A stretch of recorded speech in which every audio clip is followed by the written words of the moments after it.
Welcome to our regular meeting of council in person and live streamed electronically Tuesday, April 15th, 2025. Opening of our meeting, the land acknowledgement. The council and staff of the Township of Montague acknowledge the sacred land on which the Township of Montague is now located, and this meeting is being held is the ancestral and unceded territory of the Algonquin Anishinaabe Nation. We'll have a moment of silence, please.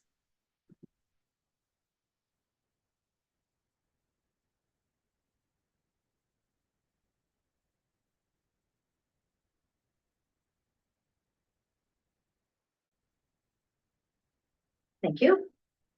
So moved by Councillor Bass and seconded by Councillor Johnson that the regular meeting of council agenda dated April 15th, 2025 be approved as amended this date to add item 3B, proposal to expand strong mayor powers. All in favor?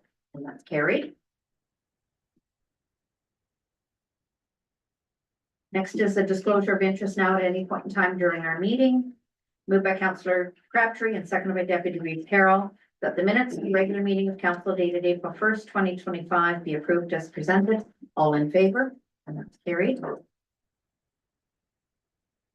Is there any business arising from our previous meeting? Okay, so first we move on to a delegation, and that is from KPMG, Lori Huber. That works.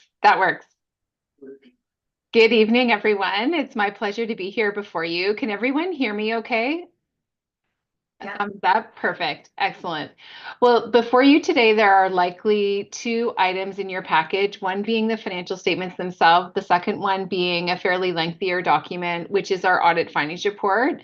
As always, I'll certainly touch on the highlights of my presentation here tonight, and certainly if there are any questions from the group as we go, or certainly hold them to the end, I'm certainly fine either way. So I just want to give a big shout out to the team because I'm pretty excited. This sort of marks the kickoff of the audit season for municipal financial statements 2024. I know Allison got in on the top 5 for her financial information return, and this is my first council presentation. So kudos to the team for that big accomplishment, because it's certainly a lot of work leading up to this stage. So where we are with respect to our audit is we are essentially complete with really the conversations here tonight at council, expecting council to accept and approve the financial statements. And once we do have that approval, we'll certainly be in a position to release our financial statements as circulated here tonight. In terms of what was new or different, you would have seen in the financial statements, there were, again, a few new changes that needed to be considered through the course of the audit and the financial statements, but certainly the lift was much lighter compared to the conversations we would have been having a year ago in 2023 related to some of the new accounting standards. The really minor tweak this year relates to revenue recognition, and ultimately in terms of the impact on the numbers themselves, there were none. But if you were to notice some of the changes year over year, there are certainly some tweaks in the accounting disclosures related to revenue recognition, but certainly quite small in the grand scheme of things. You'll also see in our report, we always have a conversation around materiality, which we would have had at the outset of our audit. We certainly don't audit all of the transactions that culminate into the financial statements, but we certainly audit to a level of what we call a materiality. Materiality is meant to say what would change a user's decision on the financial statements. And so it very much varies depending on the volume of activity that you report in any given year on your statement of operations. So you will see some benchmarks there, be it total revenues or total expenses, but certainly the highlight for fiscal 2024 is as your business increases in terms of the volume of activity on your statement of operations, as you've hit certainly the $5 million mark in 2024, we have taken the opportunity in 2024 to slightly increase our overall level of financial reporting materiality that you'll see there on the page at $150,000. So we certainly audit to a much lower level, but in aggregate, that's certainly the number that we carried out our audit in regards to this year. You'll see on page number 9 of our report, we continue to what we call a very much risk-based audit, meaning we stand back looking at the financial statements as a whole, trying to identify where we believe there's a greater risk of material misstatement occurring, and certainly adopting an audit approach accordingly. I would say, generally speaking, lower tier municipalities tend to be very much low risk audits, or what we would call base risk ratings. In addition to that, we are always required to be mindful of certain presumed risks mandated to us by the profession, specifically related to any assumptions or presumptions related to the risk of fraud. You will see that in our report. So I always like to make a note around that because it's certainly not unique to your organization, something that needs to be considered each and every audit year. You'll see on page number 10 the work that we did to mitigate that specific risk, specifically related to management's override of controls. And really the highlight here tonight to share with you is that we've certainly not identified anything that would require your attention in that regard. So if we get into the numbers themselves, what I've tried to do is pull together a few snapshots and a few KPIs from the numbers themselves, which would be in the separate document, which would be the financial statements. We'll start on page number 11 of our report, which should have at the top of the page financial statement highlights, and it has on there the statement of financial position, otherwise known as the balance sheet, on the close of business being December 31, 2024. I would say at a high level, certainly another stable financial year for the corporation. You can see at the end of the year, there was cash in the bank of about 5.6 million. It had decreased year over year. I have given you some more detailed variances on the right-hand side, but certainly some of the things that might stick out to you at first blush as you're reading through the financial statements. This was a year certainly of increased capital activity. So to pay those capital bills, that did require the use of cash, and we'll see that in a minute. Some of the other highlights to bring to your attention, again, you'll continue to see an asset retirement obligations on the liability side of the house on your financial statements. That was a new item that was incorporated into the 2023 financial statements, which will carry on into the future. And that's meant to say what would be any obligations required to remediate certain assets within the portfolio at some point in the future based on legislation and or regulation. Certainly a financial health indicator would take your net financial assets, which is the total of your financial assets less your total financial liabilities. They have decreased this year by about $700,000, and we can see why when we look below the line. That's where we report the entity's tangible capital assets. So you can see there's been significant capital activity in 2024. On a net book value basis, which would be total cost less accumulated amortization, that line has increased to 9.3 million compared to 7.6 million in the previous year. And really that's largely related to the work in progress that's shown on the books at the end of the year for the new municipal complex of about $1.5 million.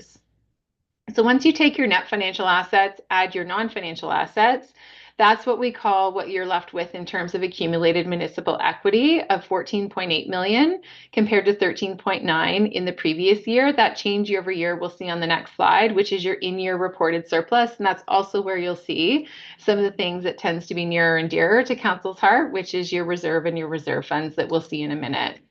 So if we move along, the next page gives you a little bit of a highlight of the significant investments over the course of time in your tangible capital assets. You can certainly see a significant amount related to linear assets sit in the portfolio on the financial statements, along with your work in process at the end of the year, which is about 18% of the total amount.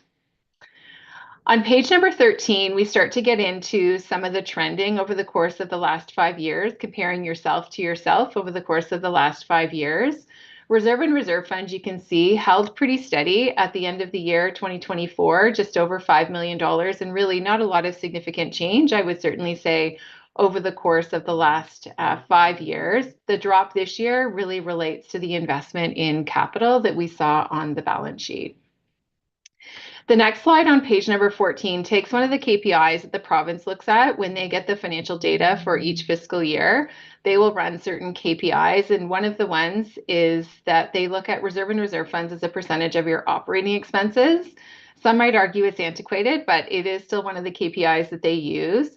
They would suggest, in their view, anything greater than 20% would be green or good. You can certainly see your municipality has certainly been well north of that standard. For the last 5 years, sitting at about 100% actually for fiscal 2024. So again, certainly another good sign of financial health.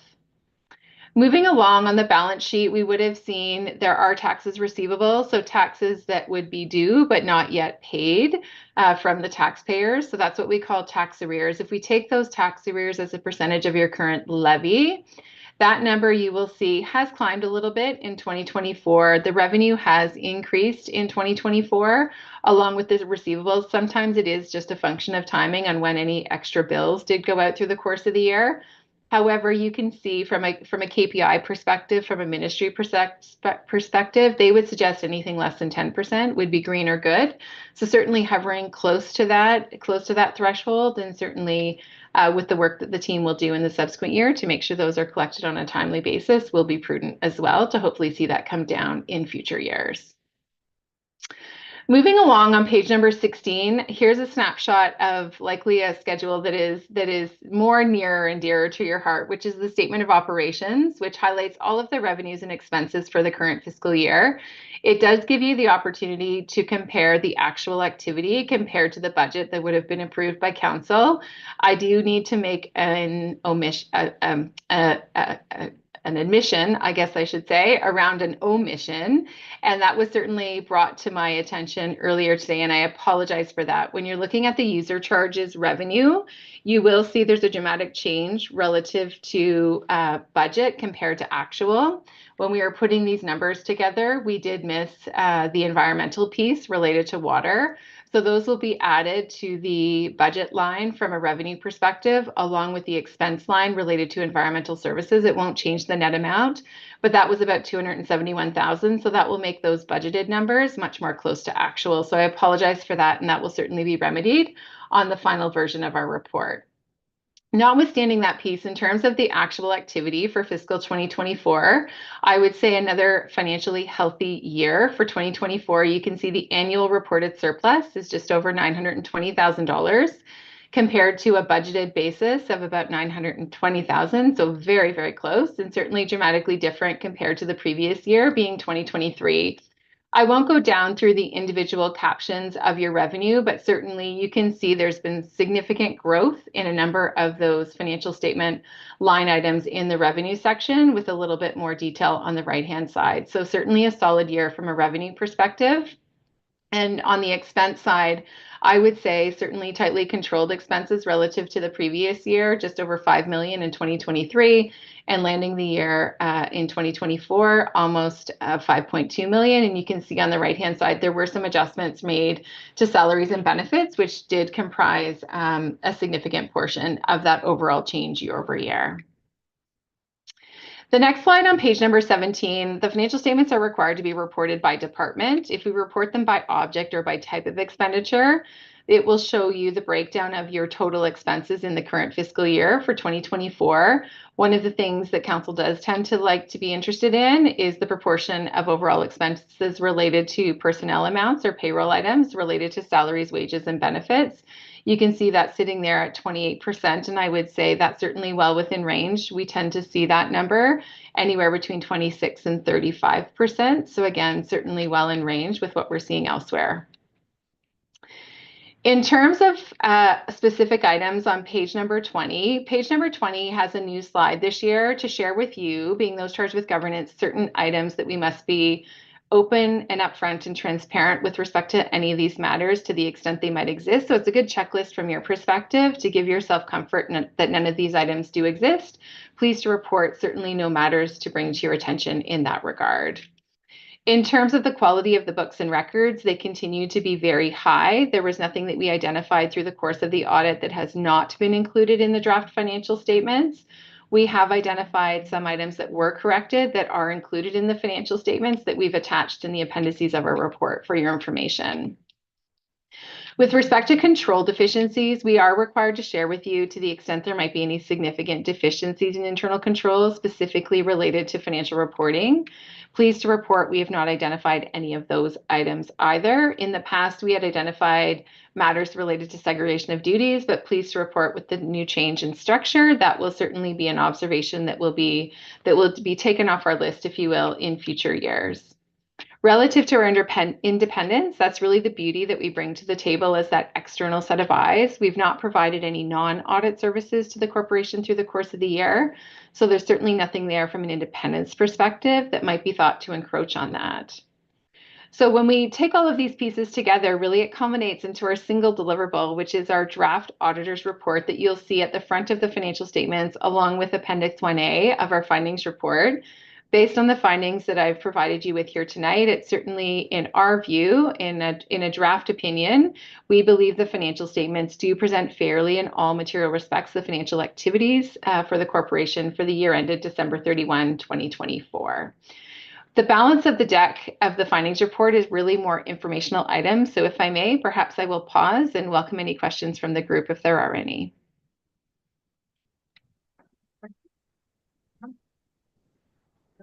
Yeah. So Lori, you can't see me, but I just want to thank Lori and the team at KPMG. It was another really great year for an audit. And also to Carol Fuller, who does our FIR and got us in that top 5. We do really appreciate everything you guys do and getting us first and kind of getting us done early. So I would just like to thank their whole team and Carol Fuller as well. Thank you.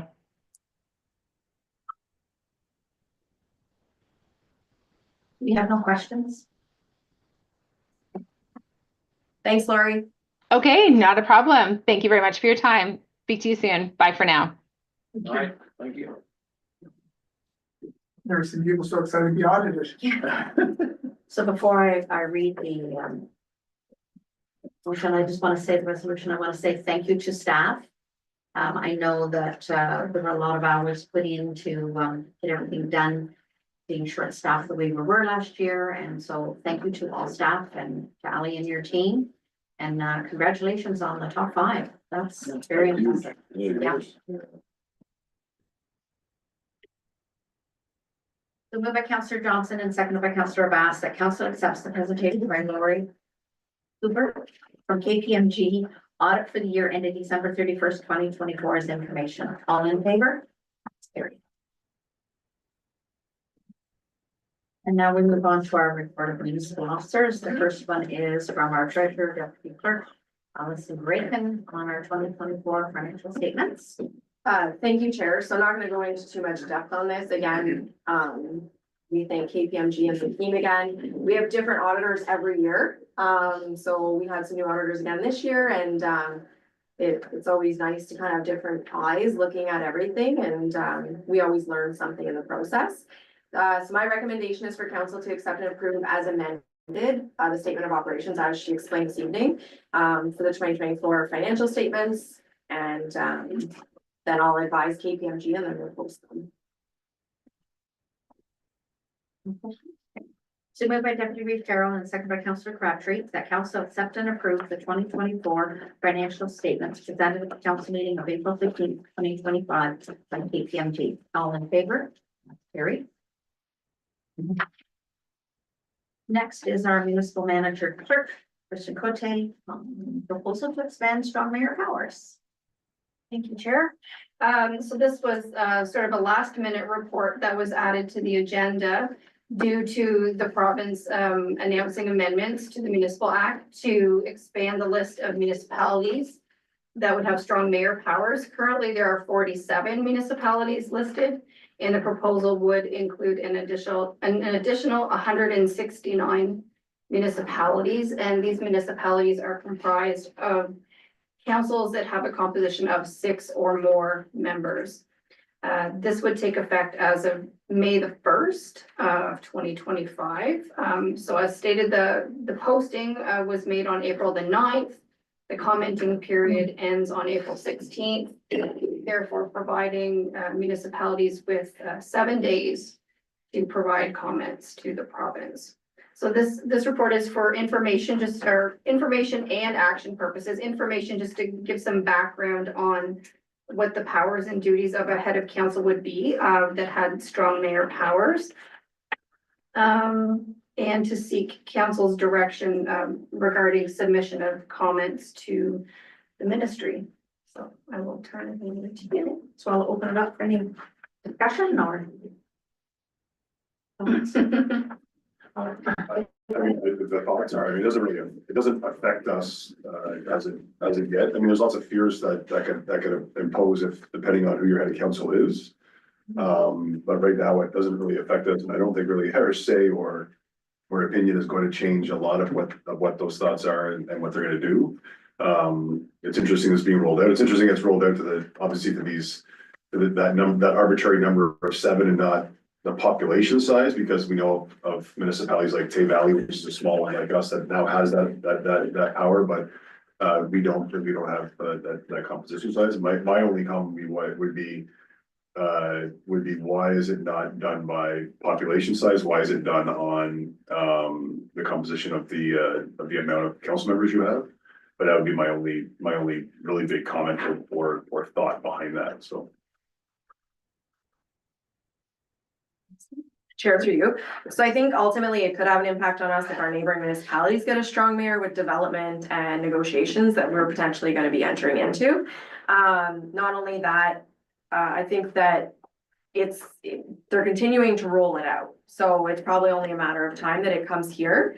I think that what some of the other municipalities are asking for is that we support them in what they're doing, and that we provide support by letter as well to the ministry.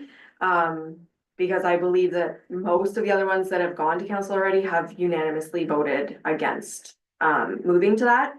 I think that some of the other key points that they're stating is that if somebody's gonna be able to have the strong mayors, they have to have an education or some kind of formal training behind them, because they're gonna have a lot of power, and maybe don't fully understand the impact that could do for 4 years.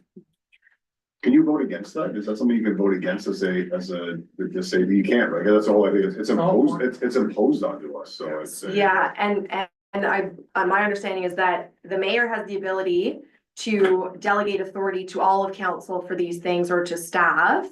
But if you have a head of council that doesn't want to delegate that authority, That's where it becomes scary. it could really change for 4 years. So I think for us, and Kirsten can speak to it, but I think it's that we support our friends in Lanark County and neighboring counties who really are not in support of this, or at least put some kind of stipulations in place. Maybe it's population, maybe it's something that, in relation to that just maybe take a second look before you just implement it May 1st. Yeah, just for me, it's,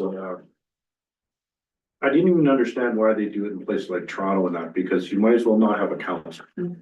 And that's what they're doing now, is they're gonna actually eliminate all power for the council. And even to a smaller township like us, it's undemocratic, and it's really taken away a lot of people want to serve, and they don't want to just sit in a chair and listen to somebody dictate to them. So I really find this to be abhorrent, actually, that they're going this way. But I sort of, I'm with Jeff on this. I don't think our vote, there is no vote, there's no nothing. We can write a letter and everybody's pleased with it, but it'll be about the same as writing a letter to Donald Trump. Not this. So anyway, that's my consensus. Yeah, so this kind of gets rid of the whole point of having members of council and people being voted into positions and getting those different views and perspectives, because if you have a person in the seat who is very opinionated, takes all that power and uses it to the best of their abilities, I mean, where they can use them, we might not be able to get decisions made, and like you guys said, it's not affecting us as of yet. And I think we do have a wonderful council, and we would probably not have that issue. But that doesn't mean other councils won't have that problem. Yeah, I agree with the rest of the councilors. It doesn't really affect us at the moment. I don't know if we sign the letter, if it's gonna help anybody else or not, but if they want to support it, then that's fine. And that's the thing, it's removing the democracy because of the fact that one individual is gonna have the ability to make the decisions. And that's not how we were elected, and it's not impacting us now, but moving forward, you don't know how the government could change. And it's right now, there are other municipalities that are saying, the person sitting in that control seat isn't someone they're concerned about, but you don't know moving forward. But, yeah, it's one party making a decision that's impacting all of us. So, I mean, I think it's, what we should be doing is supporting our counterparts in Lander County and these Grenville around us. And them having to address it as being one of them, you know. Yeah, just, and if I could, what Ally said too about education and all that kind of stuff, that's all very nice, but the way I look at that is I know a lot of highly educated people who have a personality trait that causes them to be a dictator. So we could get a lot of highly educated people, but it'd be just as bad, because it's about your personality. It's not about what you know. It's how you want to operate. So that's sort of where I see that's, people get voted in, then you don't know what you're gonna get. So, I mean,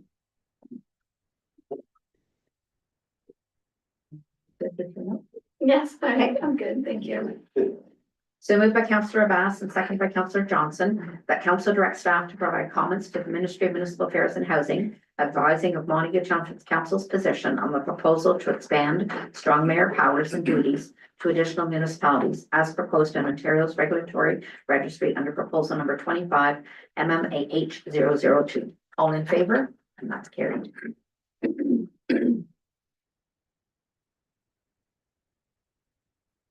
Also, moved by Councillor Crabtree and seconded by Deputy Reeve Carroll, that council approve the minutes of the committee of whole meeting of April 1st, 2025, and approve the recommendations contained within. All in favor?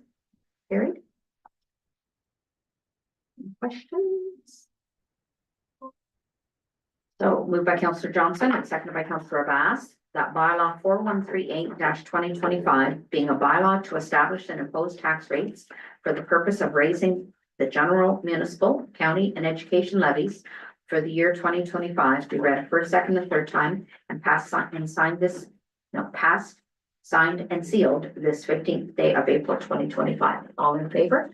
That's carried. And can I just make one note on that? As bylaw 4138-2025 was actually brought to the last meeting of council, and someone may have forgot to attach the appendix to that bylaw, so it's being brought back again. So the previous one will be repealed, and this is the new bylaw to replace that one. Thank you. So moved by Deputy Reeve Carroll and seconded by Councillor Crabtree, that bylaw 4139-2025 being a bylaw to assume a portion of Birchall Road into the township's road system for the township of Montague be read a first, second, and third time and passed, signed, and sealed this 15th day of April 2025. All in favor? That's carried. We have no motion, notice of motion, no action items. Finished business, other business? No, and before we adjourn, questions of the audience? Very well. Moved by Councillor Abbas and seconded by Councillor Johnson, that bylaw 4140-2025 being a bylaw to confirm the proceedings of council at its regular meeting held on April 15th, 2025. We read a first, second, and third time and passed, signed, and sealed this 15th day of April 2025. All in favor? And that's carried. Moved by Councillor Crabtree and seconded by Deputy Reeve Carroll, that council adjourn the regular meeting of council on April 15th, 2025, 6:28 p.m. until May 6th, 2025 at 6 p.m. or at the call of the chair. All in favor? And that's carried. Thank you.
Go ahead.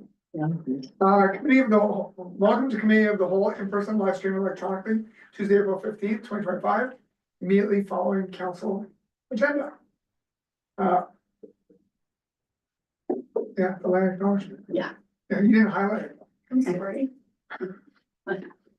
Land acknowledgement, the council and staff of the township of Montague acknowledge that this is the sacred land on which the township of Montague is now located and this meeting is being held. Is the ancestral and unceded territory of the Algonquin and Anishinaabe Nation. I'm probably not gonna type in what I'm saying. Adoption of the agenda. Moved by Deputy Carroll, second by Reed Jennings, the committee of the whole agenda dated April 15, 2025, be approved as presented this date. All in favor?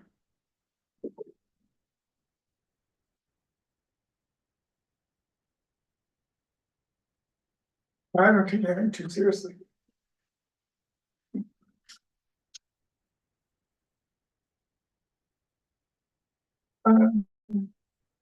Sorry, no delegations, deputations, number 3, report of municipal officers. That would be MRCC Vice Chair Randy Atwell, first quarter MRCC report. All right. Good evening, Reeve, Deputy Reeve, and Council. The MRCC has prepared this report for Council to provide information regarding events and activities that have taken place during the first quarter of 2025. To highlight upcoming events and activities and to encourage community members to become community members or volunteers. January to March 2025. Committee members were excited to take part in the 2025 Winterfest activities in February and served a pancake breakfast at the Rosedale Hall. And it was pretty good. The annual breakfast with the Easter Bunny was held on April 12th at the Rosedale Hall. And it was also a really great turnout. It was great to see everybody. Ongoing sports nights are organized by the MRCC and held at the Montague Public School. Anyone interested in participating is asked to reach out to the MRCC for more information. Monthly MRCC meetings are held at the township on the 4th Thursday of every month, beginning at 7:00 p.m. All are welcomed and encouraged to do so. Coming up, CD Saturday is scheduled for May 10th at the Rosedale Hall from 11 a.m. until 2 p.m. Contact the MRCC to secure your table. A special flower pot painting and planting craft project for children is also being provided, and a wonderful Mother's Day gift idea. A 5 to 10K fun run is in the initial planning stages, scheduled for June 21st. Mighty Machines is scheduled for October 4th at the Montague Smith Falls Airport. And follow the township's Facebook page to ensure you are receiving updates and upcoming events. The MRCC is looking for members and volunteers. If you are interested in being a part of the committee that is enthusiastic about organizing community events, or perhaps you have an interest in volunteering, please reach out to the MRCC for more information. If you have any suggestions for community activities, we would love to hear from you. To contact the MRCC, please email recreation@township.montague.on.ca. Do you have any questions? Thank you very much, Brandy. Thank you. Just a comment about the events have been fabulous. They've been well attended. Saturdays. Easter breakfast with the Easter Bunny was unbelievable. That was great. I think we beat records. I'm not sure, but pretty darn close. Steph and I were talking and we think the one after COVID might have been the largest, but this probably was the largest Yeah. events. It was, Yeah. the lads were busy cooking. It was nonstop, yeah. Yeah. It was amazing, so. Well, I thank council for It was a lot of giving fun too, us, yeah, it's good. giving us the chance to be a, part of making the community even better. I love your slogan of Mighty Montague. It's very catchy. And hopefully we'll be able to plan some more really great events coming forward. And we'd love for more volunteers, even if you don't have the time to join the committee, we'd love to have you at least as volunteer. So please sign up. Yeah, because even if they can't make, it's not an expectation of every event. But, one event, 2 events a year certainly helps, that's for sure. Absolutely. Just to chip in and help out, Yeah. something, and it makes it, it just makes it better, and people coming out, it makes the community great, the people love it, I mean, like so many, like the Easter one's a great example, like so many people were happy. I mean, it's great, and with our fire guys too, as well, the fire department fire guys and guys and gals, I mean, and they're chipping in with things too as well, it's like, this community is really amazing, and the more people that want to help out, yeah, I think that's a great point, getting them to help out would be great, because. If I could add, I've never seen a community that has, where all the entities work so great together, smooth, it just flows really great, and I'm proud and glad to be a part of it all. Question for staff. Do the volunteers have to reside in Montague? Because we've got more and more people attending our events from outside. That maybe there would be volunteers from Smith Falls, Rideau Lakes, etc. that might be interested in helping out on our committee because they do enjoy attending the functions.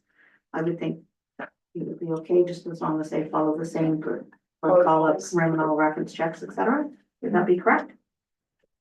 The terms of reference are in the process of being updated, and there will be inclusion in that document of information with respect to volunteers. We can make some honorary members of Lion, that's a great idea, I think it's, I mean, like, listen, if you want to enjoy our great community and you want to be a part of it, but you may not live here. I mean, I'm sure we have people that are part of our Forget Me Not Club that are not necessarily living in Montague, but hey, listen.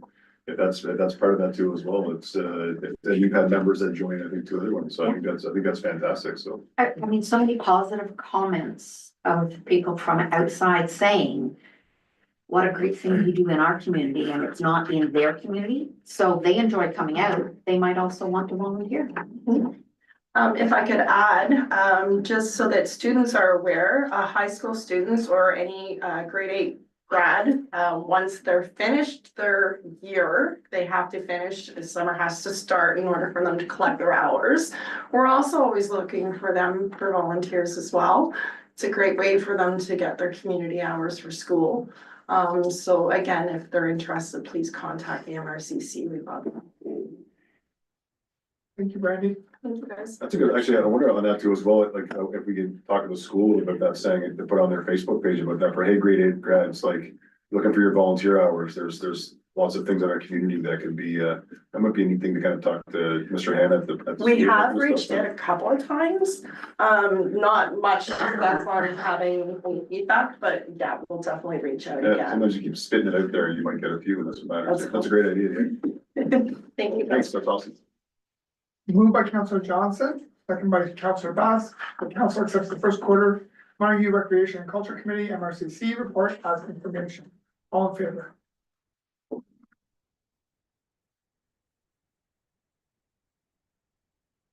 Building Inspector Jane Hamill, first quarter building report. Do you have any questions? Oh, No, let's make it good up there. any questions? Yes. Thank you, Chair. I just want to note that since Mr. Hamel took over the inspector position, and it's noted in the report of the old files that are being cleaned up and gone through, and we've taken a lot off of our MPAC listing that's outstanding. So kudos to Jordan for doing that. Yeah, awesome to get to some of the things digitized. I know that's been talked about in the past, and it's gonna be great to modernize and go forth, and I think that's gonna be really great to do that. I wonder too as well, like our building starts are a little bit slower. I'm wondering, is that sort of that, I mean, it's not necessarily kind of really a question to answer, but the tariffs and all that kind of stuff where people are probably holding, I don't know if you've heard that from people or not, or they're just not necessarily coming in to say that to you or not, but it's probably one of those things, right? So I'd say, but yeah, well done on building on that and everything else, so it's awesome. Ms. Karen. Yes, giggly group. Sorry. I automatically pointed, sorry, so I'm gonna sit on my hands. Yeah, I think it's great that some of the old files are starting to finally get closed for us that have been asked in the past, and it's nice that we can get through it. I don't think the solar starts are any different than the other municipalities, because I certainly follow them all, and I've been reading the reports for there as well. It's just the way it was. I mean, the big boom was. That's at not one just, point. that's just not us, It's just not us. just Yeah, us. yeah. There's a And, terrorist there, yeah. Yeah, I believe Jordan had to go back and dig out one of the old ones just recently, didn't you, Jordan? Sorry. I think we may already have strong mayor powers here. I have a Gemini that gives me that 6, Are we just thinking of, straight it? Okay, no, I didn't know if he was going on, because you have the report, Yeah. so, It isn't. okay. That's. what's the Historically, question. very historically. It's just your answer. It's great that he's here Yeah. It's a beautiful hat, so But I think in the future, we should make them stand. though. Yes. people can see him. Yeah, exactly, get to know him. Everybody can thank him for the excellent job he's doing. Moved by Reed Jennings, second by Deputy Reed Carroll. The council accepts the first quarter building report as information. All in favor? He's never gonna get back again. They'll mail these things in. Yeah. So is he gonna actually get out? or- Yeah. He doesn't have to. This is the favorite report to talk about. Building and septic, Inspector Jay Hamel, first quarter septic report. The council moved by Councillor Baz, second by Councillor Johnson. Council accept the first quarter septic report as information. All in favor? Carried. I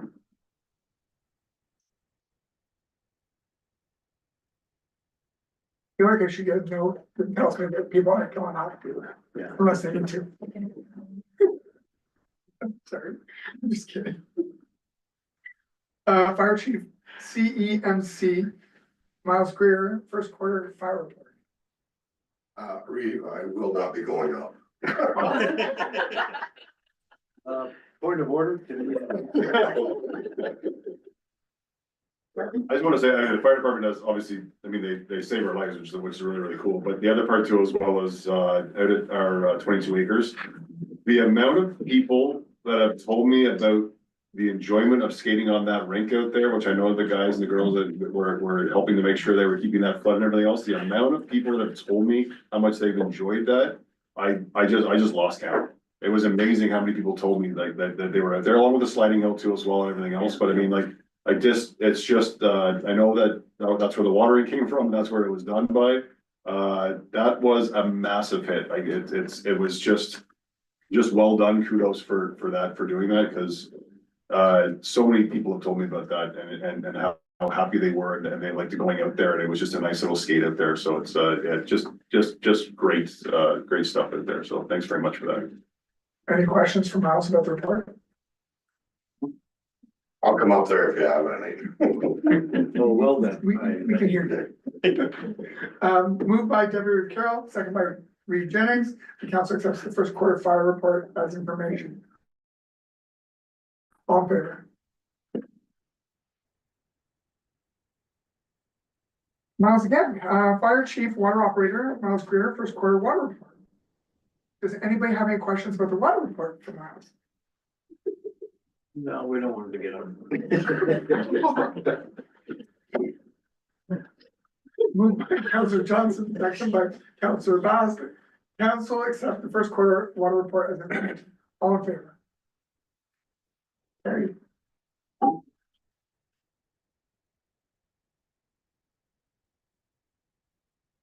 Drive fast, you wanna get up back, or you guys, you good where you are?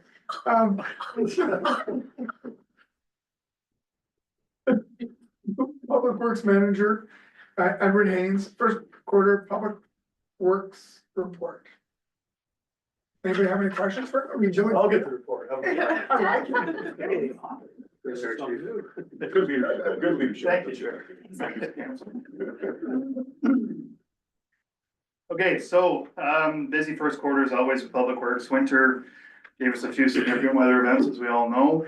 The staff did a great job of full-time and part-time guys were, did great work. And working without a building for maintenance and stuff, they powered through it and all went well and equipment operated well. Gravel road maintenance has started. It's a popular issue on my phone these days. Some of the gravel roads, it's been extremely challenging this year with the amount of precipitation we've had and the wet conditions. We've been around just about all of them now and had at least one grading across them. Most of them need it again, but we're working through it as the weather allows. Maintenance gravel on these roads will begin on Richardson, Boundary and Pinery. Once half loads are off, so generally sometime in May, we'll get on to that. Pinery, saying that Pinery, there's some other things we're looking at there for improvements, hopefully to make it and give it a better condition for next year. This was talked about previously. So working with a consultant on that and on some ideas and planning, and we should report for the next meeting on that.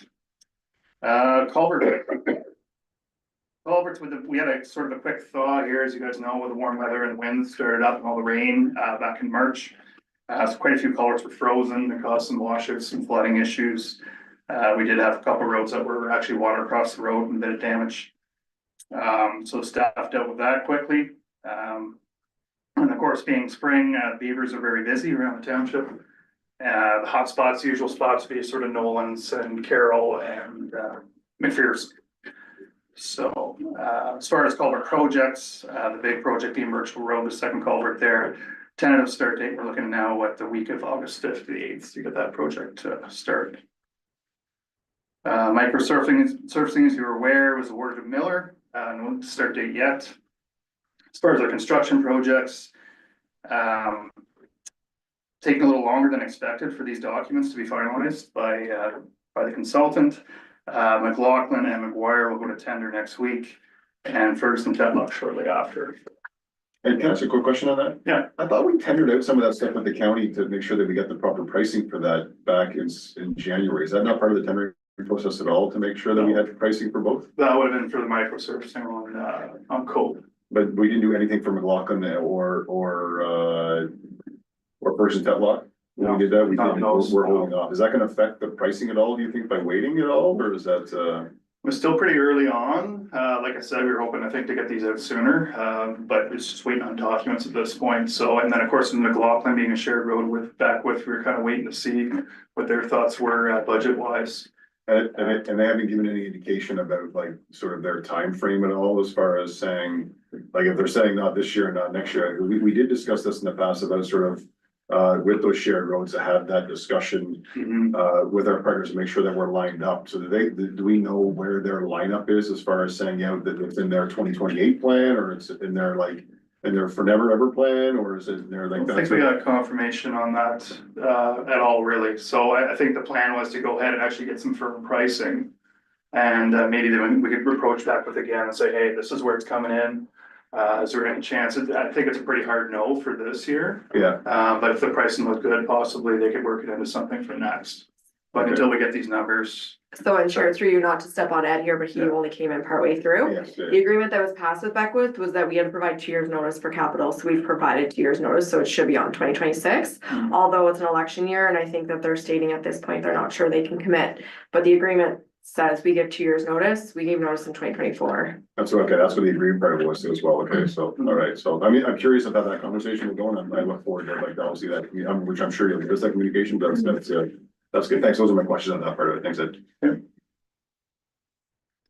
Moving on, where tree trimming and brushing continues. They've been working currently on Ferguson Tetlock, doing some stuff in the right of way there.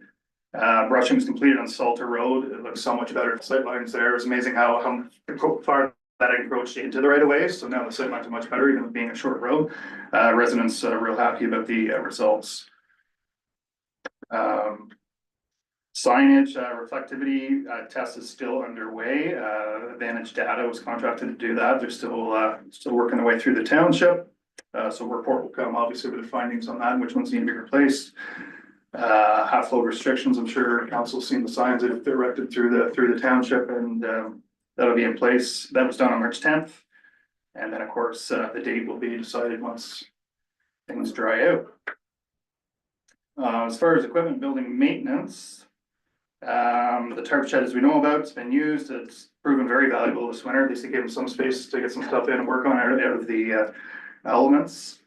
And all 5 trucks were able to plow, park inside. It took some skillful driving and maneuvering, but they could get all 5 in and plug them all in. So, you know, it just sort of helped with that reliability and getting things moving quicker in the morning. One truck was delivered to Coburg for that water tank installation that the council was aware of, so we're hoping to have that back, should be the next week or so.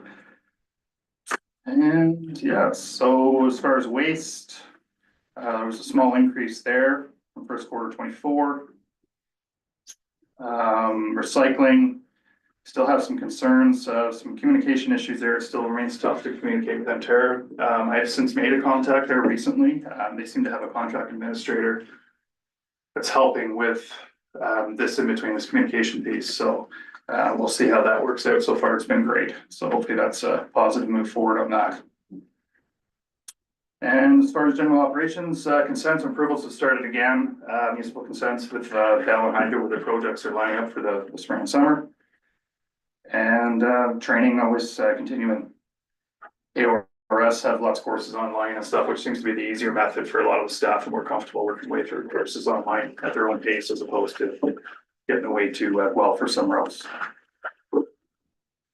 Questions on that? Not on that, but on overall, I've had a couple of different ratepayers ask me questions, and it seems that it's more on county roads than it is on our roads. How do we approach that? Like, is that something that we bring to you through council, that they're asking about it, but it's really a county problem? Like, is there some liaison that works with that, or do we just have to go directly to county? Like, is it through you to them, or? Sorry, if they have an issue or concern with the county road? Yeah, well, Right. it's one of those things. I'll use one of the examples. It's you come off Richardson onto Heritage, and they got that where they put a culvert in. The county put a culvert in, but it's turned into a ditch. So they're complaining about it, but when I explained it to them, I said it's really a county problem. So when they make those kind of complaints, is it something that I bring through, or how do we do that to get it to county, is what I'm. Generally, if I get a call, I get quite a few calls myself. I know Grace does as well, and then it turns out it's a county roadway issue. Right. Generally, we direct them to Public Works in Leonard County. Okay. Certainly if they're not making progress, perhaps I help facilitate an answer. Yeah, obviously I have contacts there. We all do with the county for different issues. Okay. But certainly that's what we seem to do, is just direct them to county itself. Okay, that's perfect. So I just want to make sure that I don't step on your toes by sending them directly to county or anything like that. I want to make sure I follow the proper protocol. The other, a couple of questions were, one, you guys got kudos for all of your snow clearing all in around the area that I live in, and that the neighbors were all happy. The one question they did have was on the Sunday, the Saturday morning, when we got that dump of 30 centimeters and that. And I was asking questions about how long do you have to be there? Because a couple of them asked questions about, we had the 30 centimeters on, let's say, Birch Hill and Richardson. And they were concerned about emergency vehicles, things like that, and it got to that point. So is there like, what's the protocol for how quickly you would have to get out to those roads? So was that during the significant weather event? Yes, the 30 centimeters. Right, so that's kind of when we work outside of the minimum maintenance standards, Yeah. right? So when there is a declaration like that, Okay. it basically, we get to it when we get to it at that point, right? So whether minimum standards, depending on the road and stuff like that, and the amount of accumulation, it could be anywhere from 12 to 24 hours after the event has ended, whereas with a significant weather event, it's basically works up to that. So saying that, the roads during that event were all cleared within the minimum maintenance, even though the declaration was made. Yeah, and that's the conversation that we had. Yeah. That it was all done. They were just wondering, are there separate standards? And I think Ally sent me what the minimum standards are, and that, so that I could talk with them about it. But I was just wondering, like, how do you do that and all that kind of stuff? So I just need just a little bit of clarification. So when you answer the question, Sure. that I'm not making something up. So if Allison sent the whole regulation, then yeah, so it's actually stated right in there. Yeah. Under a And it was the- significant weather event. Yeah, it was the 24 hours was what it actually was. Mhm. Yeah. Actually had a call today from a resident on 43 with reference to an issue grading had happened and when I directed them, I sent them the information on how to contact the county public works department. That's perfect then, because that's what I'll do for those other issues and stuff like that. I just want to make sure that I wasn't bypassing you No, and not doing it properly, so. But at the same time, just to let you know, you have 2 county reps as well that can assist if anything. Super mayor and a deputy. And Chair, through you, we even post on our social media during those events just to remind people that the county roads with the county contact information and MTO contact for 15. Oh, perfect, okay. Yeah. Perfect. Thank you very much. Quick question. It does have to do with also your working hours, correct? When we have the significant snowstorms, so that you guys aren't working too many hours? so hours of service we're talking about? Yeah, because like, you can only drive trucks so many hours, and with us having a smaller staff, if you guys started at the beginning of a snowstorm, like you would do on a smaller snowstorm, you would just not be able, you have enough hours, So they're still not exempt of hours. you know. No, there are exemptions during, excuse me, state of emergency or responding to an emergency. That's a whole other conversation, yeah, but the staffing level we have now with the part-time staff and full-time staff, that we can work around that, yeah. Yeah, huge difference with that. That's. Yeah, huge. A good idea, yeah. So what time did you guys get up and running then, like 4 or 3 in the morning or something like that on that day? They started at 2. Seem to remember, and they did their final run around 11. They were done by about 11:30 in the morning. Yeah, I seem to remember. Yeah. So generally, our lead hand he'll go out first and he'll do that patrol.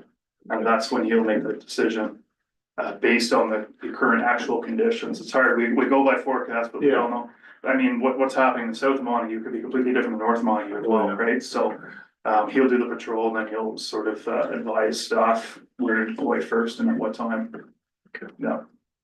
Okay, thank you. Thank you. I just want to say too as well, like, I mean, kudos to the guys, for this is the hardest time of the year for roads too as well, and it's not just this municipality, we talk about, we hear about the county too as well, and about all the other sort of, mayors and super mayors up there too as well, that it's, that, you know, that they're getting complaints everywhere, it's not just Montague, sometimes we live in our little bubble in that sense, but all of those roads out there and everything else, and Montague also has those struggles as well, all of our guys know, with, like, we're in I call it waterfront property, but we have a lot of swamp. Yeah. And that really makes it difficult, so I know it's tricky for the guys. I mean, I remember being a kid on Carroll Road, in the springtime, and between the train tracks and the hill, that road always washed out. It was always washed out. Well, that road's no longer washed out anymore, because that's over the years of staff doing a good job. Pinery Road was a road, and it's still a deficient road that is hard, but it was a road that was closed down at certain points, back in the day too as well, and it's trying to be more passable, so I think the continued efforts and the year-long efforts that all the staff are doing with that, I think is really, really good, and to keep forward with it. It's tricky. This is always the trickiest part of the year and probably the highest complaints. So like kudos to staff for dealing with those complaints. It's tricky. We understand that. We support you. I say that we as a whole, but I know we do. We support that. It's tricky, and we know that we're doing the best we can with the budget restraints that we have to adapt. If we could pave every road, we would.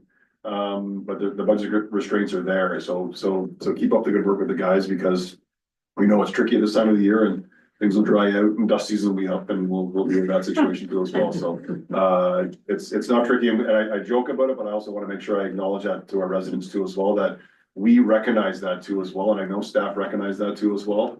And that it's always at our forefront to make sure that we're doing the best we can in the budgetary restraints that we have, but kudos to the group that's doing it all. So. Thank you. Thank you. Moved by Reeve Jennings, second by Deputy Carroll. The council accepts the first quarter public works report as information. All in favor?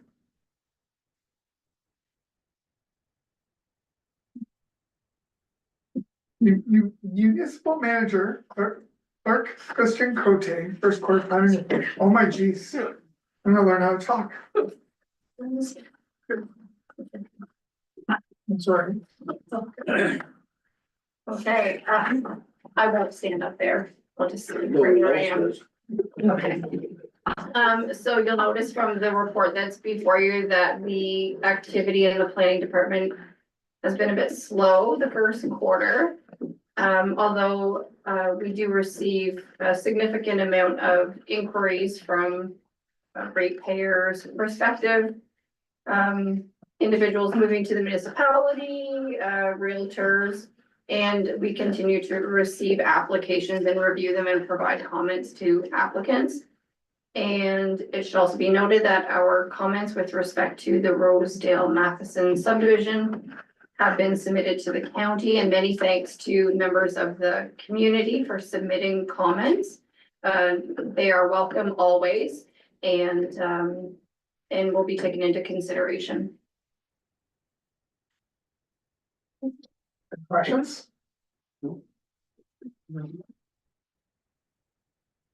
Moved by Councillor Bass, second by Councillor Johnson. The council accepts the first court planning report as information. All in favor?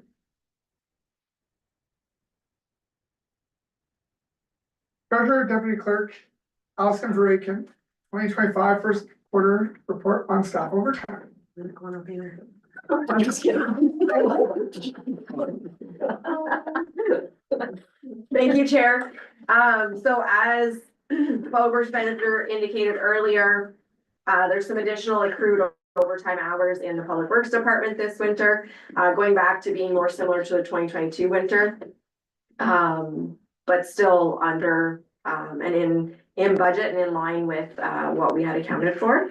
The other departments, similar to previous years, actually a little bit less. We continue to kind of be a little bit less, even though we were still short-staffed in the first quarter. So nothing, we're within budget, nothing to report here from any kind of financial implications or issues. That's good. Awesome, any questions?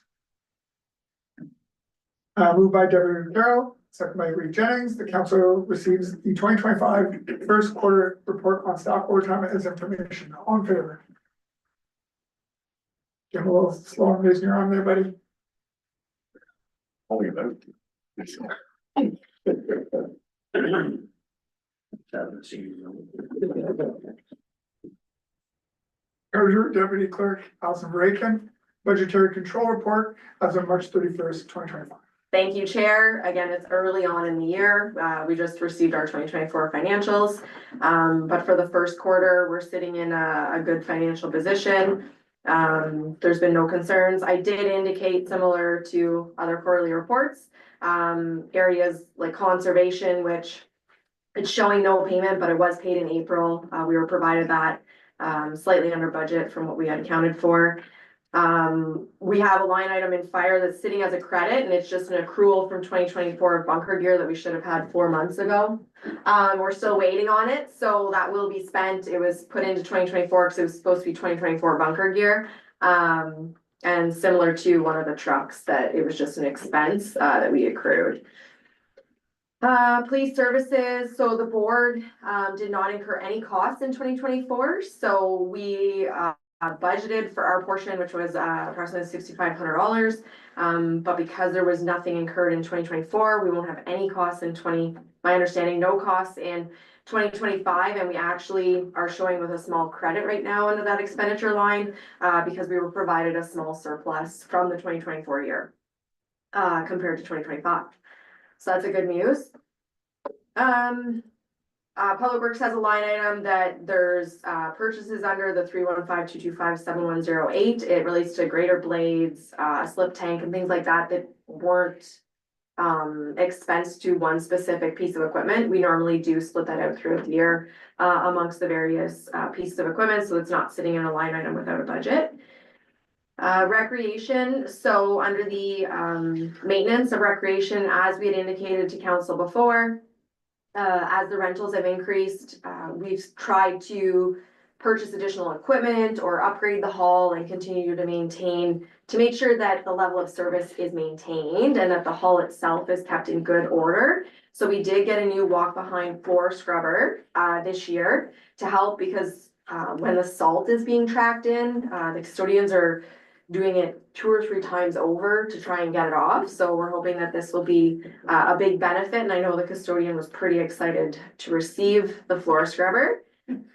Social services, all the cemetery donations were made, as approved by council, and all the grants that were approved by council were paid out in the first quarter to allow those organizations to get moving on, what they had proposed. So based on the first quarter, no major financial implications. We're in a good financial position with the new building. And as indicated in, by Lori, we did use some reserves. We pulled some from reserves just to basically start the construction costs, but that will go into debt and our reserves will be replenished. So that will look a little different again at the end of this year. It's just basically like cash flow, for right now. Any question? Any questions? You line up? The floor scrubber, I saw one of its maiden voyages and people were pretty excited about it. I've never, like, it's like getting a Ferrari and people were stoked. It doesn't take much for us. Yeah. Moved by Councillor Johnson, second by Councillor Jim Abbas, that council receives the budgetary control report as of March 31st, 2025, as information. All in favor? So much better, Jim. It was just waiting easy.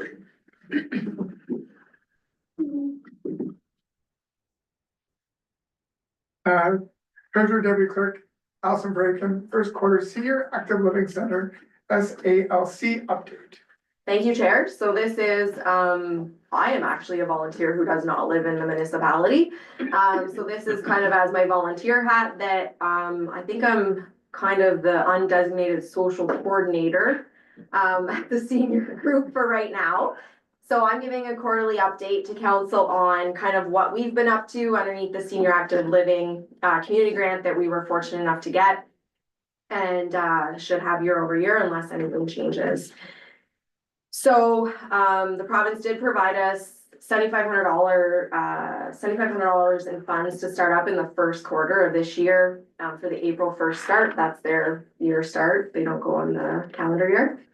So activities that we've been doing from January to March, weekly chair yoga. It started back in March and will run for 16 weeks. And the 16 weeks, we had it at a very low cost of $15. It's full, with wait lists. And I think people get added on the regular, for that. We did a coach bus trip to Temples for brunch in March of 2025. Again, sold out, had a wait list. It was very well received and we plan on visiting another, sugar book in 2026. We had an Irish stew and euchre night in March. The Forget Me Not Club has weekly euchres on Friday nights. And so once a month, we're starting to do kind of a special euchre night at Rosedale with the bar, and the late lunch being provided through the Senior Active Living Center to give them a break from making the late lunches and allows them to enjoy it a little bit more. Winterfest Euchre Tournament was in February 2025, and that was a collaboration with all entities, the township, the Forget Me Not Club, the fire department, the MRCC, and the community in general. So that was great. We did an Easter turkey ham bingo in March. So the event was offered for free of all ages to attend. It was very well received. We had about 60 or 70 people in attendance, and we plan on doing something else similar for Thanksgiving and Christmas to offer that opportunity for people to come and win some food. We started creating a monthly calendar of events to distribute to the public and members to advise of all that's happening and where. And it's going to be part of the ongoing project to better communicate activities out and events out to the public. So I've included a couple photos. Planned activities for 2025. We have monthly art craft nights. One's happening tomorrow night, but it's sold out, sorry. For an Easter flower arrangement.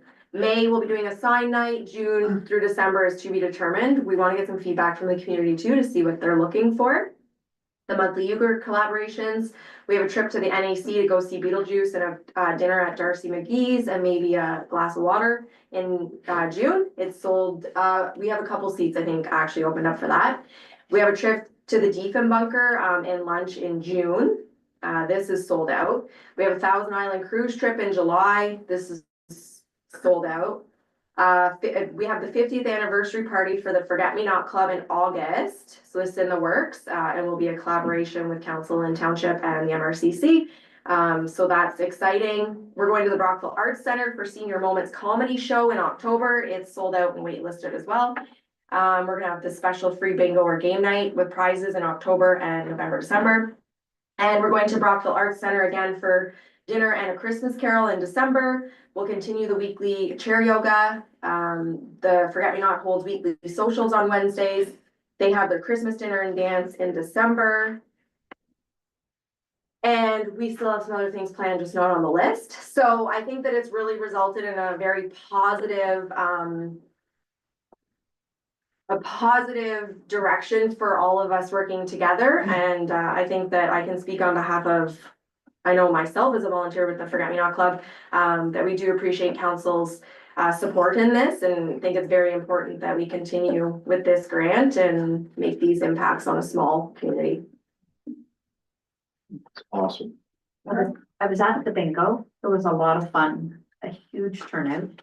And it was all ages. So they had younger ones who were out interacting with the seniors who loved to play bingo, but those little ones were doing pretty good on those bingos too. So yeah, it was a lot of fun. Sure. I'd just like to take a moment and thank Ally for helping a lot with the seniors and getting some of the programs lined up for some of the bus trips and the things that are going on, because every senior that goes enjoys it. And I do know it takes a little bit of time to set this up. So I'd just like to thank Ally for pushing ahead and doing that, even though she's not quite a senior yet. Thanks, Ally. She's our honorary, Montego resident, so I'd say, I think that's the key, and I know Jim is excited to get off the wait list for chair yoga too. The one thing you didn't sign up for. Yeah. I guess the key fact is to sign up to the Forget Me Nots and make sure you get in there first, so you're not on the wait list. And volunteer. Volunteer. Volunteer. Yeah, again, it's Montague and District. Yep. So since there are those that are members that are outside the area. Yep, they're benefiting from our success with the funds coming from the government, which is great. But it's important to have those volunteers to come out, because if we don't have the volunteers for all the things that we're doing, we'll be in the same boat as what the other communities are, where, you know, it's harder and harder to offer it when you don't have the volunteers to help work it.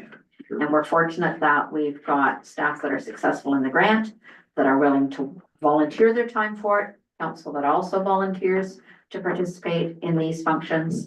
So it would be the Forget Me Nots too, yes, as part of our organization, our fire department that come out and help for the stuff too. The MRCC that help out, but the residents that are attending, both our residents and our neighboring communities, it's important that they help to volunteer as well, because it takes the community to make it work. And I strongly stress that a lot when I speak things, the community. So, yeah, it's great that we can do it, but we certainly need some help. We all win in Mighty Montague. Yeah. Anyone else? Moved by Reed Jennings, second by Deputy Carroll, the council accept the First Quarter Senior Active Living Center, SALC, update report presented this date as information. All in favor?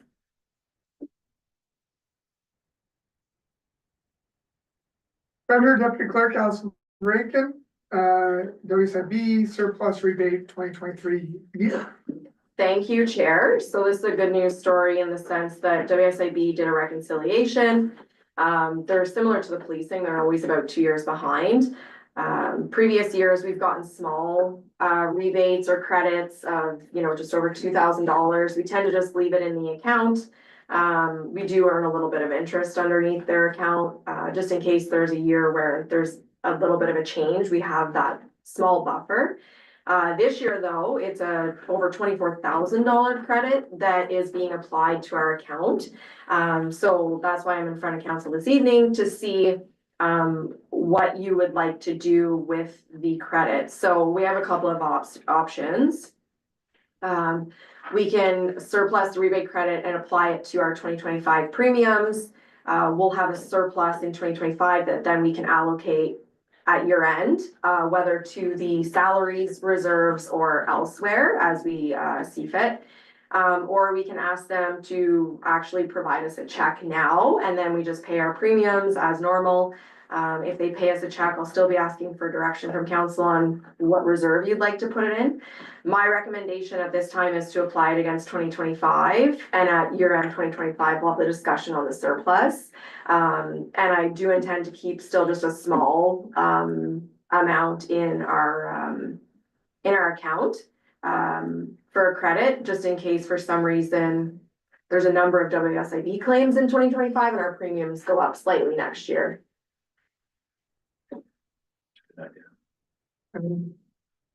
Ideas, Jeff? I was just gonna say, I think that recommendation is right. I mean, like, get some money back, but also keep it there for, because I mean, just because you get some back now, doesn't mean that there won't be a rainy day tomorrow. So I think your recommendation is. So that's almost like you know what you're doing with finances, so it's, so yeah, it's like, so yeah, it's good, yeah, I think that's perfect. No, it was a great suggestion as always. Jerry, you know? Do I have to? He gets the last word. Anyone else? Moved by Councillor Bass, second by Councillor Johnson, the council accepts the report from WSIB surplus rebate 2023 year. And the council directs staff to apply the credit 24,863.46 against the 2025 WSIB calculated premiums. All in favor?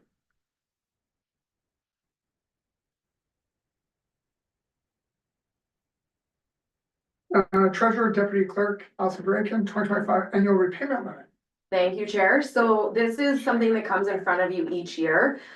With the new complex ongoing though, I thought it was important to kind of just let council know kind of where we fall. So based on the documents that we submit to the province and on our FIR, which is submitted, you'll see, I think it's on the final schedule. It gives you what the annual repayment limit is, and that's based off of your own source of revenue. So our letter was provided to us for 2025. And as it's listed and as the report indicates, so at 5% interest, which right now Infrastructure Ontario is well under the 5% over a 15 or 20-year loan. We can borrow up to 12.2 million. We're expecting our project to be about the 7.5 million overall, which we do have 1.5 million in reserves to allocate against that. So a potential borrowing of about 6 million. So this is just an annual item, but I wanted council to be well aware that we currently have no debt. So we'll be borrowing about half of what our current annual repayment limit is, which is still well under where some other municipalities are. And ultimately, depending on the interest rates, staff are hoping that we can do it on a 15-year loan and not a 20-year loan to get it paid down quickly. Questions? Moved by Deputy Carroll, second by Reed Jennings, the council accepts the 2025 annual report repayment limit ARL report as information presented this date. All in favor? Treasurer Deputy Clerk Alison Bracken, Public Works and Fire Complex update number 6. Thank you, Chair. Again, the monthly update for the building. You guys can all see it. You can't miss it now. So it's still progressing and we're still estimated to be ahead of schedule. So we've received all the pricing for the underground. You can see the trench is dug for that service. It was under what we had budgeted on the township responsibility side, so we didn't need to come to council. It met the requirements. Most of the siding, the steel, you can see now they're working their way around the front. The back's all done. There's a photo there. Interior of the office areas, so the walls are up, the drywall was hung and taped, and the mudding was still ongoing. Paint colors, flooring have all been chosen. Rock removal for the septic tank and the pump chambers has been completed as well, and the tank installed. The new generators here at the back, there was a social post as well. It's large. County IT has completed the walkthrough and is just completing the layout for the project as well, and they've been great to work with, and we're lucky that we have their support in that. So there are some photos there of the chief walking through his new training area. And then again, we have all of our change orders listed to date. Anything that's in yellow is usually meaning it's in process. You're gonna see a few more small ones. We've had some small things kind of come through.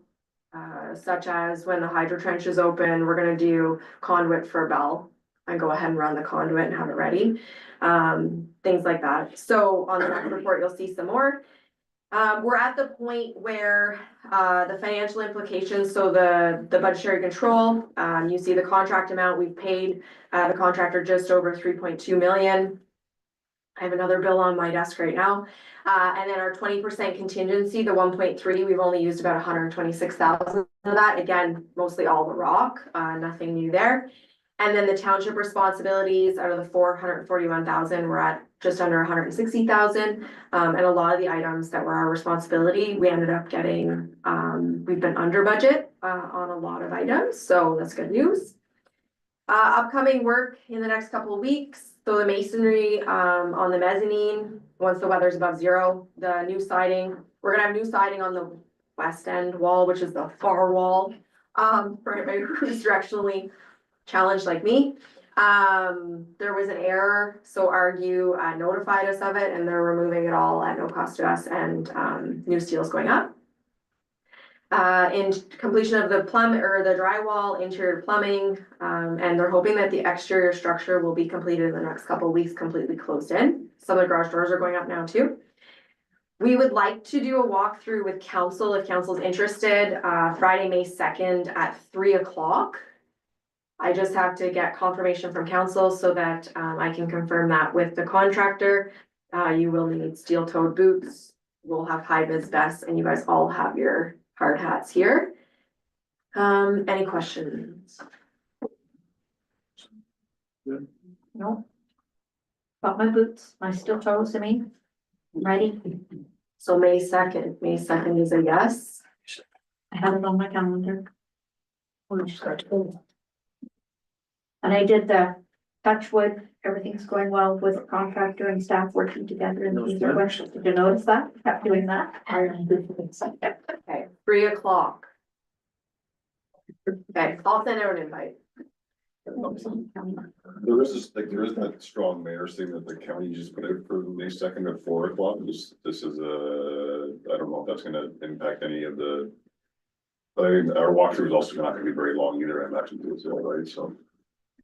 Doesn't impact us because our staff training's not, it's before. Yeah, I wasn't sure if there's like an impact for, like, if anybody. I that's already sent interested in back going saying through no it. conflict with the That's meeting. fine, it's fine, yeah, I'm just putting it out that there's a point there. Yeah. We're gonna talk about conflict, so it's and that one's Zoom ability too as well, so.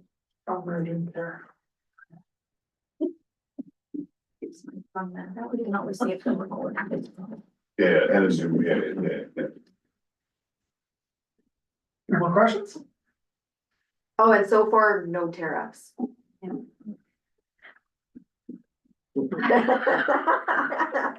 Yeah. Moved by Councillor Johnson, second by Councillor Bass, the council accepts Public Works and Fire Complex update number 6, report as information, all in favor.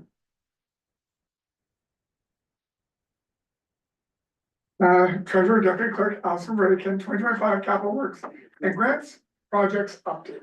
I'm gonna leave this one. Do you guys have any questions? All the capital projects have come to you for approval in the side of the notes with when it was approved and the amount it was approved and everything's there. There's nothing financially to report. All the grants that we have are indicated below. Any major questions? We're early still.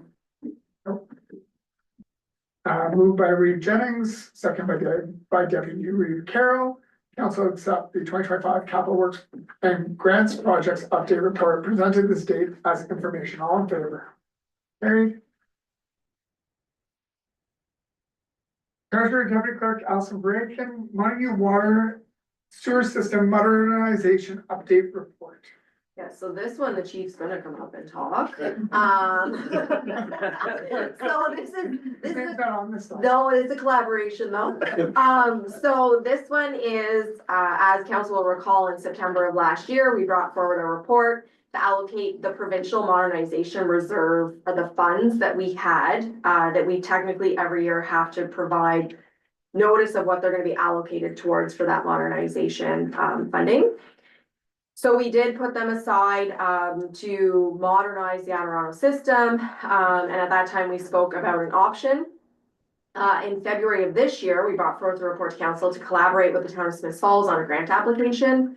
With the provincial election, that got put on hold. It hasn't been released back out. And since that time, the town has also indicated that they don't think we should do a collaborative grant application, that we should do our own. So in that time, we have met with the Ministry of Environment to discuss options available to us. And the mapping is attached to this report, with the blue triangles being areas where we can install sampling stations. They've basically indicated that, and Miles can speak to this better than I'll be able to, indicated that we don't need flushing units unless we have issues with chlorination at our dead ends, which we have not had in the length of time that Miles has been here, nor that we have a record of. So with the absence of the chlorination issues, they actually recommended against us doing the flushing because we'd have to put it somewhere. We're gonna have a lot of used water that we're getting charged 1.75 times for, and that the sampling stations would be the better method. The sampling stations would remove the requirement for Miles to enter into people's homes to get water samples and allow him, because he has a guaranteed minimum 4. We also have the county location, and there are a couple houses that are long-standing residents that Miles can access their house. But with having the always accessible 4 different locations, he can go down to a 2-day sampling schedule as opposed to a 7 days per week. So that would eliminate our Saturday, Sunday, him being tied to that water system 7 days a week. So right away, there's savings on no weekends. In relation to that, when we were meeting with the ministry, they also brought up a water quality analyst. So it's not being the fully licensed operator, which is very difficult because we don't have a plant and we can't get the hours and a number of other reasons. That we can take that, and it's about a $330 cost. So we actually think it would be very beneficial for us to have a couple of people get that training and work underneath the operator. So if he's away, they can sample, and it's not as big of a deal. So with going to the sampling stations, we've estimated a cost of approximately $43,900. I would round and say, even if you were 50,000, we have in the reserves just over $154,000 that again was provincial money. It's not tax dollars. It's not off the 107 users of Adirano water either. These monies were set aside and provided to us several years ago to do these types of things. So that would still leave over $110,000 in that reserve, which we have other ideas for. But I think it is our recommendation to move this way. It's becoming harder and harder for Miles to get in people's homes. Not only that, it's a health and safety, from my perspective, it's a health and safety concern for us to have staff going in to people's homes. And kind of start working our way to potentially, if Miles ever retires, that if another company came in to operate, that was one of the biggest things they said, there's nowhere to sample. Right? So we kind of have to move to this modernization of the system. It looks like Miles would like to say something. Oh, okay. So our recommendation is to use the modernization funds to get the sampling systems in. We do have the pros and cons listed. Obviously, pros are reduced staff time. I think that with having the discussion with the chief, it would be to kind of take 6 months and see from a timing, there may even be more reduced hours. We're not sure, right? Like this is going to be new to us and how this plays out. Increase obviously drastically the health and safety of staff. More efficient, various options for sampling, preparing for future and contracted services, and it would be fully funded from the provincial modernization funds, which is what we were to use it for. Cons, the sampling station has a relief valve.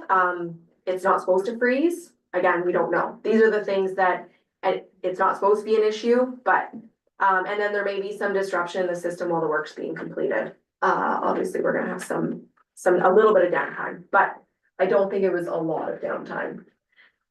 So our recommendation is to move forward with this based on the conversations with the ministry and really we've done quite a bit of research and discussions on this, to move forward and try and get more efficient, and then there should be some savings on the Adirano side anyways of the water budget, for the future. So we'll roughly make our money back in 3 years. For the initial. Minimum. Minimum 3 years. Yeah. No, I would say Maximum. maximum would be 3 years, might Closer to even, 2. yeah. Okay. It's kind of a no-brainer. How soon can they start that? If we get to go ahead.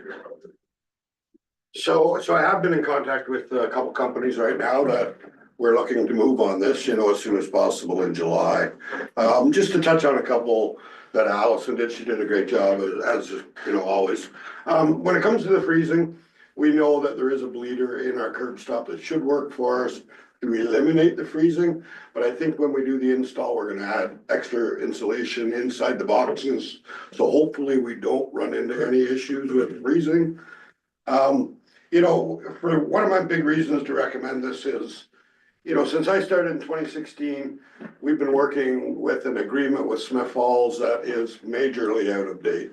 We've had no success at all of getting to the table to rework this agreement. And you know, it's very unfortunate, and I'm not sure why that's happened, but I don't foresee getting to the table anytime soon. So I really think, you know, this council and this staff needs to take care of Montague Township at this point. We need to put something in that makes it easier for us. And if we don't get to the table in the next 5 years, at least it's easier for somebody to come in and work this system. You know, we've had many conversations with Brenda at the ministry level, and I'm certainly glad we did. Our first proposal was certainly a lot more money than this. And when we explained it all, she said, no, you don't require a lot of that stuff. And this meets all ministry regulations. When it comes to being, you know, the ministry, we're treated the same as Smith Falls. Once you're over 100 houses, you need to sample 7 times a month, you know. Which to me, we have 100 houses and you know the size of Smith Falls, but it's all treated the same way. So it's a lot of sampling, you know, from 100 houses, which again is why we need to have a station. We can go there winter, summer, and you know, not enter homes. So that's a whole nutshell of it, you know. I think this is the easiest proposal, you know, to, you know, get us to where we should be at the current time. And to that, Miles, I think even if we are able to come up with an operating agreement, the sampling stations are, they're gonna be beneficial no matter what. That's what we keep hearing from the contractors. We need sampling locations. So, that's where we're saying that's the pro, is that we're proactively setting it up for that. And we have the money in. We have it in provincial funds that were provided to us back in it was during COVID, 2021. That we have to, it has to go towards modernization, has to go to removing people going into other people's homes during a virus, like, right? So this is what it is to be used for. And I realize we're not using all of it, but we have other plans for the rest, that we'll bring to council, but, it's provincial funding that was provided to us for these types of projects. This is, like, I think this is huge news, because this has been a thorn in the side for Miles, and we like coming in every day doing that too as well. I think it's amazing that we can also have somebody else work under Miles. It doesn't have to have, because that was always the other biggest thing, is like, how do we train somebody? But now we can actually, I mean, I wish that, like, it's great that it's coming out now. That we can have somebody that can now have a smaller certificate to be able to work in there, and I think that's great, where no matter where we go, if Miles goes down the retired road in 30 years from now, and we have that and we have that change. But I think that, I mean, it's huge that we can now train internal staff to do that. That's massive, because that was the biggest headache as far as trying to figure out how we're gonna get someone trained, how are we gonna get the hours, and now we don't necessarily need to have that. So I mean, that to me is one of the massive wins. I wish the ministry would have told us this years ago, so we could have started that process too as well. So Miles would have been doing it 7 days a week, and we could have added some support. Yeah. But this is great that we're going down that route, and we're doing it before Miles is gone for sure, and even though he has many years left. So I think that, like, my only question, I guess, for the con side of it too as well is, how vandalism proof will these be? That would be the biggest one, is there gonna be like some sort of way of making sure are they like a fire hydrant where they're like bulletproof? Or are they like a thing out of the ground that kids can swing off of and snap? Yeah. So just, to touch on a couple of your questions, Jeff, when it comes to, as far as this analysis, that's fine, but you still are required, the municipality, to have a class 1, level 1 distribution person, regardless for this analysis. They have to work underneath that person. So, in my retirement, in a lot less than 30 years, you still are gonna be required to have a level 1. 100%, yeah. But, so that's the first answer. And when it comes to the sampling station, we're setting these up so that, we're gonna have curb stops on them. So when we go to take a sample, we actually open up the curb stop to get your sample. And so when you're done sampling, then you shut the curb stop. That again allows it to bleed out. So as far as vandalizing them, just like anything, they will be off of the side of the hydrant, like another little lamp, well, almost something you'd see in the city where you go fill your water bottle up, other than it's used for us for bacterial samples.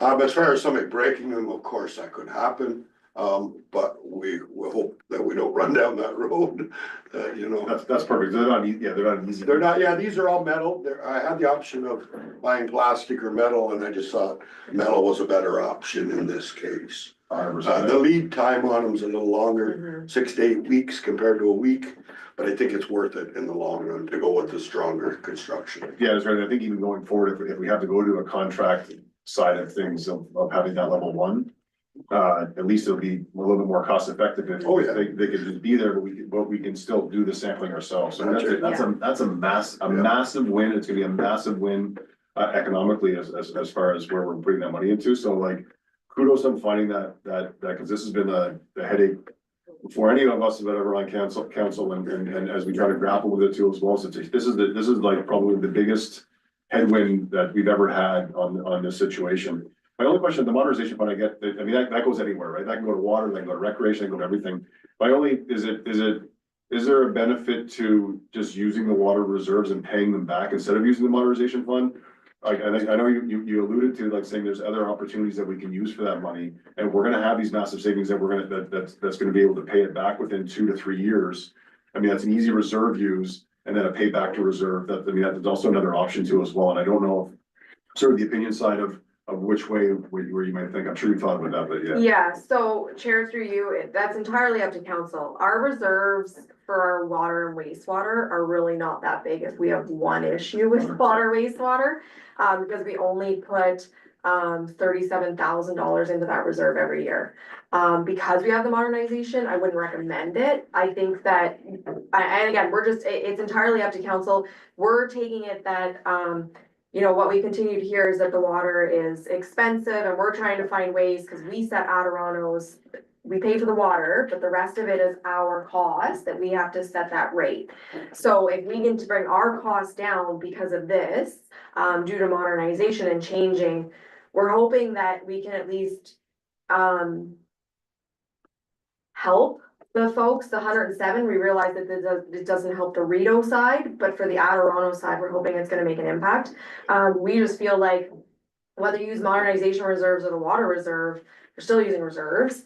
And because the water reserve is really not that bountiful, for one issue, if we have one issue, I would recommend modernization. But yeah, we could then take the savings, charge the people the same and put more into the reserve, but. I'm good, like, the modernization fund can be used for anything. I was just kind of throwing that out there, saying it could be a payback of that because it's a limited usage for that, but also the same token, it is a provincial money. It's not from the tax base. So it's not like we're using a tax base money to help to support that. This is something that can be I just wanted to bring that up to see if that, what your sort of thoughts behind that, but I see where you're coming from as far as that side. And I think that's a good recommendation to use maybe the modernization fund instead of using the reserve side of it. Yeah, and sorry, Karen, just so you're gonna see your asset management plan come back and it's gonna show that we're about 1% per year under what we should be putting into water wastewater, even though we had the 10-year plan completed. So that's the reason why I'm saying I don't know that I'd pull from that because you're gonna get a report from me saying we should kind of build that back up. So that's why we chose modernization. And savings are gonna go, like the savings that we're gonna get from this now are we're looking at trying to put it back into those reserves too as well to try to help make sure that there's something for the future, so. Hopefully. Great report, great recommendation. I think this is I don't wanna say it's earth shattering, but I mean, I think this is and I don't wanna underemphasize it, but this is a really big deal to moving forward. And hopefully, as we, like Miles alluded to the agreement, that's the next step of it getting a better one there too as well. But this is probably the next best thing that's ever been done that we can do to that too as well. So kudos to that. That's really, really good. My comment was just going to be kudos to staff for getting this information, reaching out to ministry and seeing what was best for Montague residents, as you said, Miles, that's fabulous. And I 100% back the modernization grant that the township received so that it's there for the use because of the water and sewer over there that was by no fault any of our residents. Yes, sir. I got a question for Miles, or maybe Allie can help. If you were to retire tomorrow, say. It's not happening. No, and I'm just saying, if you were retired tomorrow, your number one operator, could you still be retired? And be our operator and have a couple people like they were talking about training underneath, but you keep your license? So there's many things that could happen at that point, you know, if I was If to you want. retire, you know, and get my license up, I could contract back to the township to be their level one.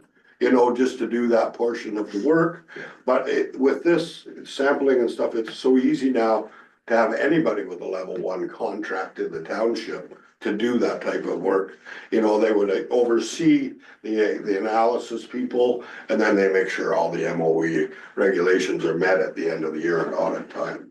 This is a lot more versatile for us to work with us, you know, but yeah, there's an option, I could contract back, yeah. Master electricians that Yeah. retire, but they keep their license up. Absolutely. And they can still do that. There's certainly, you know, that's for the council, deputy It's read, just a thought. but there's always options like that too. Yeah. Thank you. And Chair through you, we've had all of those conversations. We've had them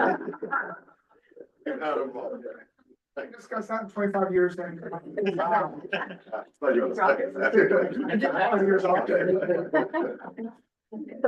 Any more? You good? Oh, that's good.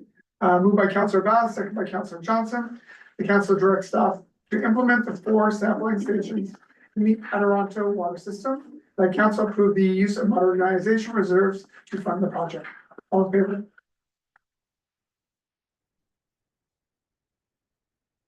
No reports of committees, no petitions, no motions, or motion of notice, notice of motion.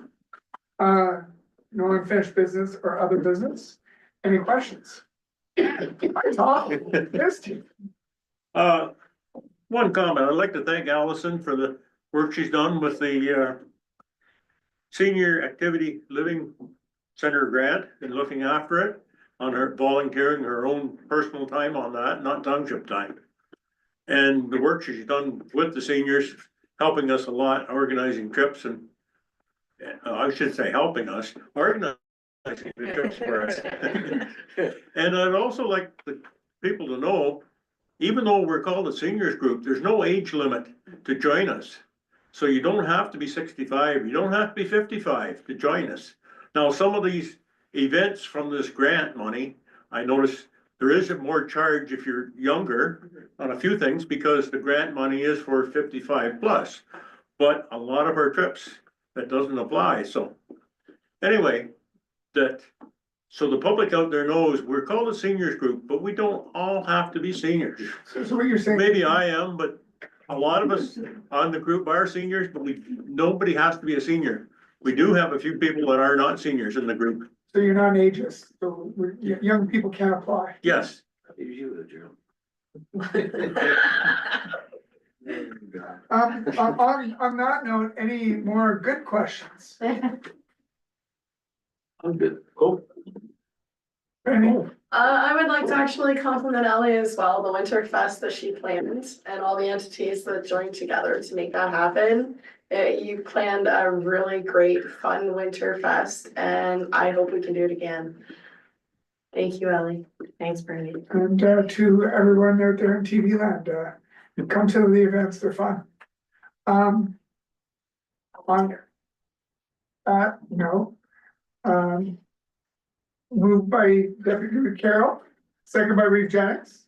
The committee of the whole meeting for April 15th, 2025, now be adjourned at 7:47 PM. All in favor? Carried. On that. Everybody have a wonderful Easter. Easter's next weekend, so be safe, have fun, spend it with your family and loved ones. And we'll see you guys in 2 weeks.